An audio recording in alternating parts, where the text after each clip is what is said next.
Imagine you read 1 hour a day about history. How much you will learn after 365 hours in 1 year.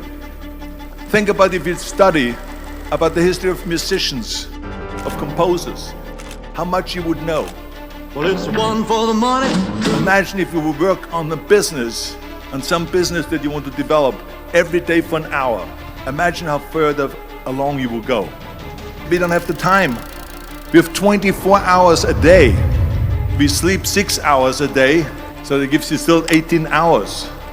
The average person works around 8 to 10 hours. Let's assume it's 10 hours, so we have 8 hours left. Then you travel around an hour a day, maybe 2 hours a day. So now you have still 6 hours left. So what do you do with these 6 hours? What do you do with these 6 hours? Then we eat a little bit, then we schmooze a little bit, talk a little bit to people and all that stuff. But you can see how much time there is available if you organize your day. So you got to work hard.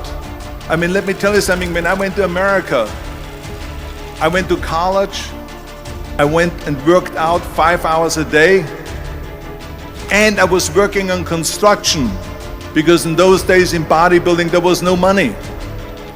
I didn't have the money for food supplements or anything, so I had to go to work.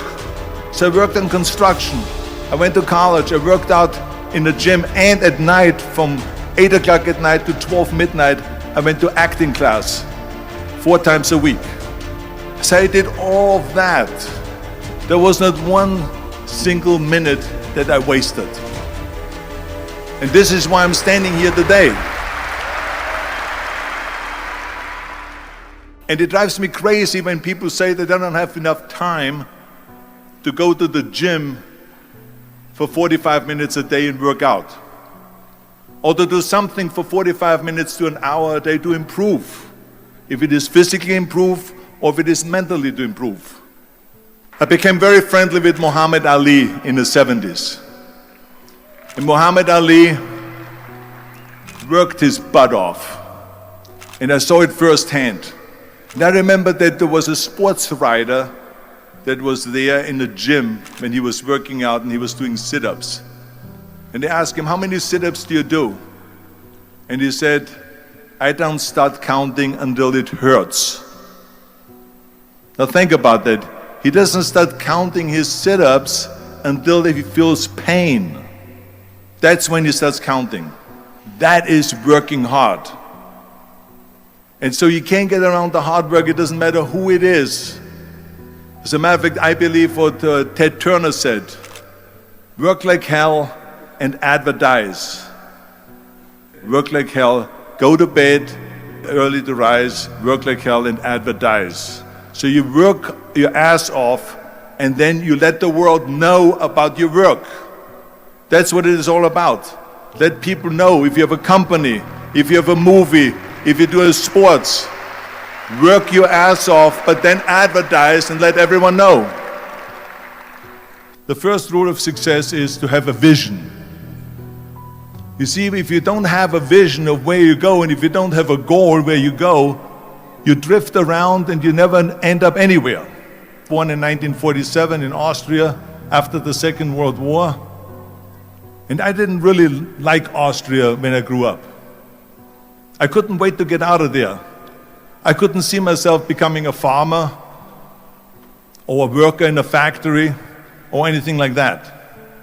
Even though my parents wanted me to stay there and have a normal life. But that was their vision, not mine.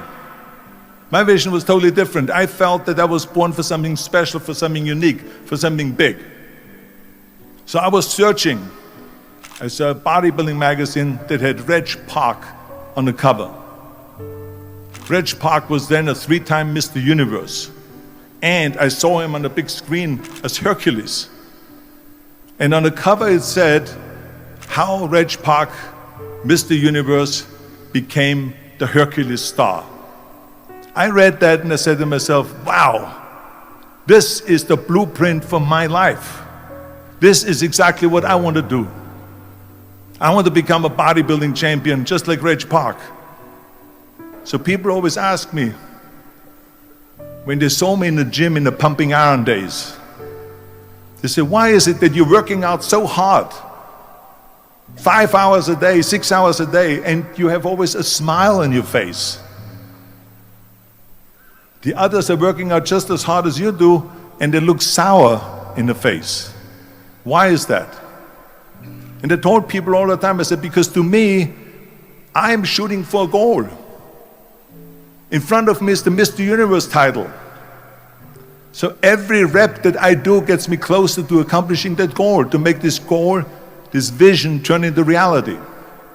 Every single set that I do, every repetition, every weight that I lift will get me a step closer to turn this goal into reality.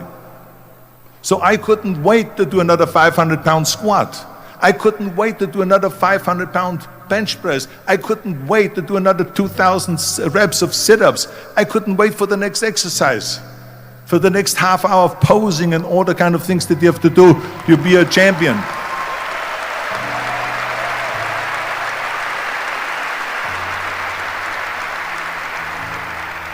We all fail. It's okay.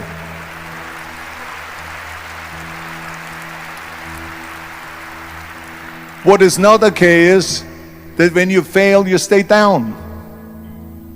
Whoever stays down is a loser.